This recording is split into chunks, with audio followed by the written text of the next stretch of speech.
हाँ, नमस्कार दोस्तों। आज हम लोग एटीट्यूड्स अभिवृत्ति या मनोवृत्ति के बारे में अध्ययन करेंगे। देखते हैं यहाँ से भी क्वेश्चन बहुत ज़्यादा बनते हैं कि भाई हमारा दृष्टिकोण क्या है, हमारी सोच क्या है, हमारा नज़रिया क्या है। इसके कई वर्ड से आप समझ सकते हैं। एटीट्यूड हमारा दृष्टिकोण, हमारे सफलता के पीछे 80% हमारा नज़रिया, हमारे दृष्टिकोण, हमारी सोच जिम्मेदार होती है। किसी चीज़ को हम सकारात्मक सोचते हैं कि नकारात्मक सोचते हैं, तो आप सबसे पहले ये देख लेंगे कि भाई दृष्टिकोण किसे कहते हैं। जो हमारा किसी के प्रति सोच या दृष्टिकोण या नज़रिया, जो उसके पक्ष और विपक्ष के जो पहलू होंगे, सोचने के पहलू होंगे, उसको हम दृष्टिकोण कहेंगे। आप देखते हैं बहुत सारे लोग बहुत जल्दी सफल हो जाते हैं क्योंकि उनका किसी के प्रति सोचने का दृष्टिकोण, उनका नज़रिया जो है सकारात्मक होता। वो ये सोचते हैं कि मैं इस काम को करूँगा और उस काम को वो तत्परता से, लगन से, मेहनत से करते हैं और सफल हो जाते हैं। और कुछ लोग अपनी कमियों का रोना रोते हैं कि मेरे पास ये नहीं है, मेरे पास वो नहीं, मेरे पास घर नहीं, मेरे पास लाइट नहीं, मेरे पास माँ बाप गरीब हैं, मेरे को काम करना पड़ता है, मुझे यहाँ जाना पड़ता, वहाँ जाना पड़ता। तो इस तरीके से देखेंगे कि हम इसे क्या कहेंगे, अभिवृत्ति को मनोवृत्ति भी कहते हैं। क्या कहते हैं? मनोवृत्ति भी कहते हैं। मनो कहीं आएगा, मनोवृत्ति भी इसको कहते हैं। और ये जो एटीट्यूड शब्द, एटीट्यूड शब्द जो है एबिटस शब्द से बना है।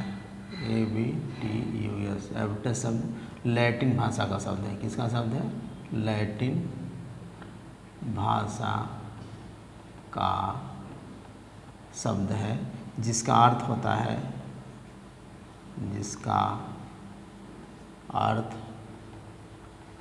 है योग्यता या सुविधा। कभी कभी क्वेश्चन पूछ देता है ये किस भाषा का शब्द, तो एबटस भाषा का शब्द है। किस भाषा का? एबटस, ABTUS एबटस भाषा का शब्द है, जिसका अर्थ होता है योग्यता या सुविधा, और ये लैटिन भाषा का शब्द है। आप समझ लें किसी भी व्यक्ति के सफलता के पीछे एटीट्यूड का 80% दृष्टिकोण जिसे कहते हैं, क्या कहते हैं? दृष्टिकोण या सोच भी कहेंगे। दृष्टिकोण या सोच या नज़रिया आपका जो है 80% जिम्मेदार होता है आपकी सफलता के लिए। सफलता के लिए 80% जिम्मेदार। तो कभी कोई क्वेश्चन पूछता है, जैसे एक बार क्वेश्चन पूछा था कि एक व्यक्ति का जो सोच, उसके प्रति नज़रिया कैसा है, तो ये क्या है? तो वो आपका एटीट्यूड है। क्या है? एटीट्यूड यानी दृष्टिकोण है। किसी के प्रति आपका नज़रिया क्या होगा, तो इसे क्या कहेंगे? नज़रिया कहेंगे या दृष्टिकोण कहेंगे। उसको एटीट्यूड का दृष्टिकोण कहा गया। तो इस तरीके से अब यहाँ से भी काफ़ी क्वेश्चन बनते हैं। जैसे आप देखेंगे रुचि, इंटरेस्ट और एटीट्यूड, तो दोनों एक दूसरे से लगभग मिलते हुए, जिसमें आपका दृष्टिकोण होगा उसमें आपकी रुचि होगी। लेकिन अगर दोनों की तुलना की जाए कि आपकी इंटरेस्ट ज़्यादा प्रभावशाली होता है कि एटीट्यूड ज़्यादा प्रभावशाली होता है, तो दोनों में तुलना करेंगे इंटरेस्ट और एटीट्यूड में, तो एटीट्यूड आपका ज़्यादा प्रभावशाली होगा। ये अभी आप याद रखेंगे। या हम लोग इसके कुछ प्रकार के बारे में देखें। मुख्य रूप से 3 प्रकार के होते हैं आपकी अभिवृत्ति या एटीट्यूड्स, जिसको मनोवृत्ति भी कहते हैं। तो सकारात्मक अभिवृत्ति, नकारात्मक अभिवृत्ति, एक शून्य अभिवृत्ति होती है। सकारात्मक अभिवृत्ति जिन व्यक्तियों में पाई जाती है, वो व्यक्ति हर समय विश्वास करते हैं किसी चीज़ पे, अपने स्वयं पे विश्वास करते हैं और किसी व्यक्ति पे विश्वास करते हैं, किसी वस्तु पे विश्वास करते हैं। वो विश्वासी होते हैं, वो काम के प्रति जो है लगनशील होते हैं, वो हर समय कार्य को करने की इच्छा रखते हैं, उनका किसी के साथ प्रेमवत संबंध होता है और वह आनंद में रहते हुए किसी कार्य को करते हैं। तो वह सफलता के प्रति दृढ़ संकल्पित होते हैं कि मैं सफल होऊंगा, आई कैन डू इट। और वो अगर वो असफलता उनको हो जाती है तो उस असफलता की कमी को ढूंढने का प्रयास करते हैं।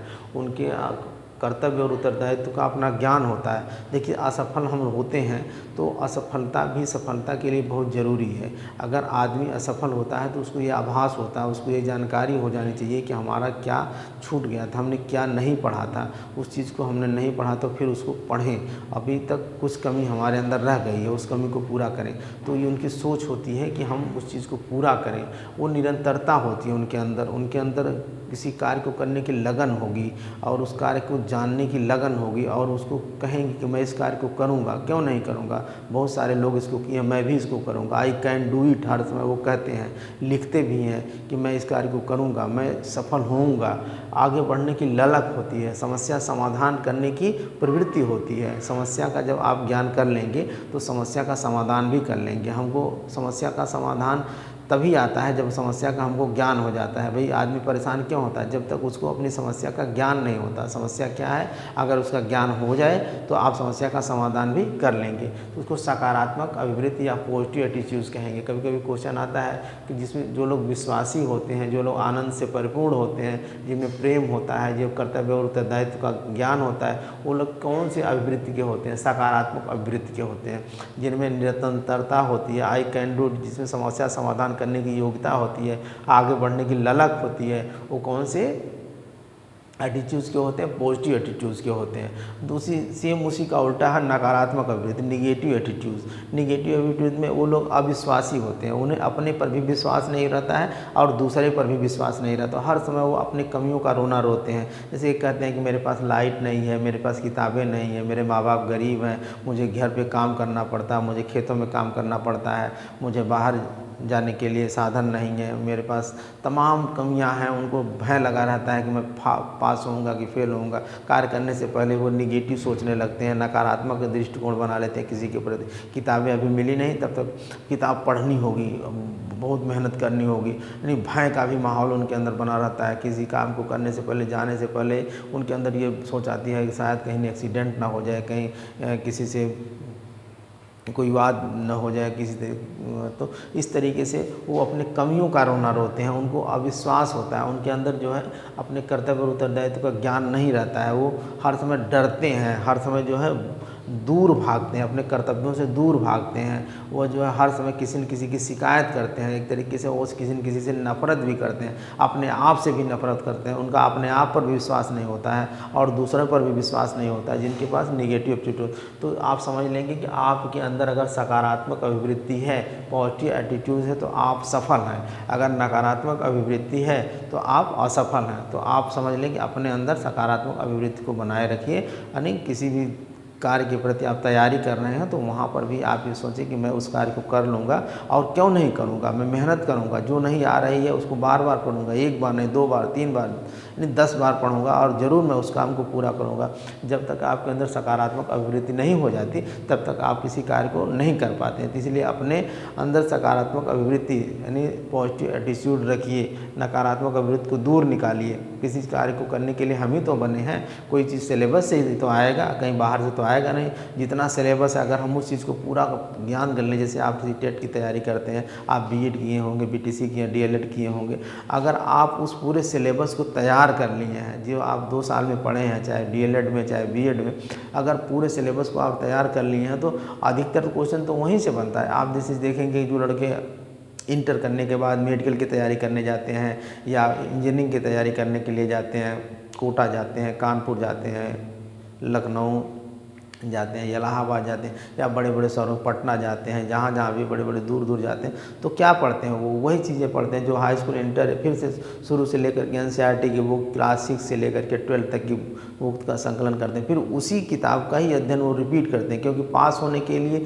तो आपको बस मार्क चाहिए, तो आप बस वो गेस करके क्वेश्चन को पढ़ते हैं। लेकिन जब आपको पूरी तैयारी करनी पड़ती है, पूरे डीपली नॉलेज लेना होता है। अगर कोई लड़का है जो शुरू से ही पूरा डीप नॉलेज लेकर चला है, अच्छा नोट बनाया है, तो उसे कंपटीशन को पास करने के लिए सकारात्मक सोच रखा है वो कि मुझे ये करना है, अगर शुरू से लगन से, मेहनत से, ईमानदारी से इस कार्य को किया है, तो उसे उतनी मेहनत नहीं करने पर फिर उसे 4 साल 5 साल जाकर के किसी कार्य को तैयारी करने के लिए उतनी मेहनत नहीं। आप देखेंगे बड़े बड़े यूनिवर्सिटियाँ जैसे JNU और डीयू यूनिवर्सिटियाँ होती हैं, क्यों वहाँ का माहौल होता है कि वहाँ उस तरीके का सिलेबस होता है। बीएचयू जैसे यूनिवर्सिटियों में जैसे जो एमएससी वगैरह करते हैं या एमए वगैरह करते हैं, तो उनका सिलेबस भी नेट जेआरएफ के पर ही डिपेंड होता है, तो उनको वही चीज़ पढ़ाई जाती है। उनके पास सेंट्रल लाइब्रेरियाँ होती हैं, तो जब बच्चे जाकर के वहाँ पढ़ते हैं, दिन 24 घंटे खुली रहती हैं और वो पढ़ते पढ़ते पता चलता है नेट या जेआरएफ वो निकाल लेते हैं। तो इस तरीके से उनका सकारात्मक एटीट्यूड होता है और माहौल भी होता है। इस तरीके से देखेंगे कि भाई आप भी अपने अंदर ये चीज़ को बनाइए, जो कमी है कमियों का रोना मत रोइए, अपने अंदर अच्छाइयों को, जो अच्छाई है उसको देखिए, बुराई को न देखिए। अच्छाई को देखेंगे तो आप अच्छे बनेंगे, बुराई को देखेंगे तो आप बुरे बनेंगे। अगला है शून्य अभिवृत्ति। शून्य अभिवृत्ति किसे कहते हैं? जिसके अंदर न तो सकारात्मक एटीट्यूड होता है, न ही नकारात्मक, यानी जीरो एटीट्यूड होता है। शून्य अभिवृत्ति जो होती है न नकारात्मक न सकारात्मक। गौण रूप से आप देखेंगे सामान्य अभिवृत्ति और विशिष्ट अभिवृत्ति दो प्रकार की होती है। कभी कभी पूछ देता है कि गौण रूप से अभिवृत्ति कितने प्रकार की होती है, तो मुख्य रूप से दो प्रकार की, सामान्य अभिवृत्ति और विशिष्ट अभिवृत्ति। जब कोई व्यक्ति या कोई बालक किसी भी विशेष जब कोई व्यक्ति या बालक सबके लिए एक समान दृष्टिकोण सोचता है, सभी लोग के लिए एक समान भाव सोचता है, समान सोच रखता है, तो उसको सामान्य अभिवृत्ति कहते हैं। जैसे सब सोचता है कि सभी भारत के सभी लोग एक समान हैं, सभी लोग मेरे जो है भाई के समान हैं, या सभी माताएं मेरे माता के समान हैं, सभी देवी देवता मेरे पूज्य हैं, मेरे आदर्श हैं, सभी धर्म एक समान है, सबके पंचशील सिद्धांत एक जैसे हैं, सत्य अहिंसा अस्त्य परिग्रह और ब्रह्मचर्य का पालन, सभी के मेन शील गुण एक जैसे हैं। सबका आदर करता है, जिसको सहिष्णुता की भावना कही गई, यानी सबका आदर करना, किसी से नफरत नहीं करना, या अगर नफरत कर रहा है तो सबसे जो है नफरत करता है। अगर दृष्टिकोण अच्छा रख रहा है तो सबसे अच्छा दृष्टिकोण रख रहा है, तो इसको जो है सामान्य अभिवृत्ति कहेंगे। यानी सभी से अच्छा भाव रखना, अगर सभी से भाव रखना अच्छा तो सभी से रखना, सभी धर्मों से रखना, सभी लिंग से रखना, सभी जाति से रखना।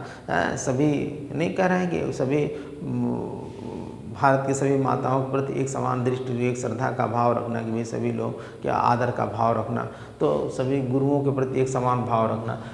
उसी का है उल्टा विशिष्ट अभिवृत्ति की। व्यक्ति विशेष किसी एक के प्रति एक समान दृष्टिकोण रखता है। अगर वो जैसे कि अपनी माँ के प्रति अच्छा भाव रखता है, दूसरे की माँ के प्रति नफरत की भावना रखता है, या अपनी माँ के प्रति नफरत की भावना रखता है, दूसरे के प्रति अच्छे की भावना रखता है, तो वह कह रहा है कि इसमें एक समान अभिवृत्ति में एक जो है एक सभी के प्रति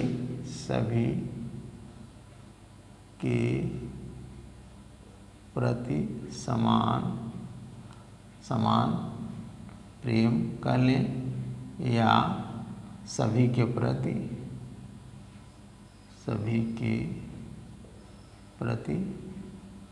समान नफरत।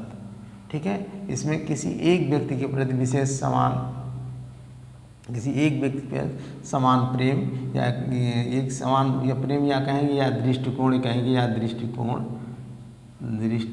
या प्रेम का दृष्टिकोण या नफरत का दृष्टिकोण रखना। तो इस तरीके से ये नहीं है कि प्रेम का ही दृष्टिकोण, अगर सबके प्रति एक समान दृष्टिकोण रखता है, चाहे वो प्रेम का हो चाहे नफरत का हो, और इसमें जो है किसी एक व्यक्ति विशेष के प्रति, किसी एक धर्म के प्रति, किसी एक संप्रदाय के प्रति, किसी एक जाति के प्रति, किसी एक लिंग के प्रति जो है एक समान भाव रखता है, प्रेम का भाव रखता है, दया का भाव रखता है, सही एक समझ लें कि इसमें जो है एक तरीके से सहिष्णुता की भावना नहीं होती। सहिष्णुता उसे कहते हैं जो सबको एक समान समझे, सबके प्रति समान आदर रखे। ठीक है, और यहाँ पे विशिष्ट अभिवृत्ति। अब इस तरीके से आप देखेंगे कि ये है, जहाँ से भी क्वेश्चन बनेंगे आप इसको देख लेंगे। धन्यवाद।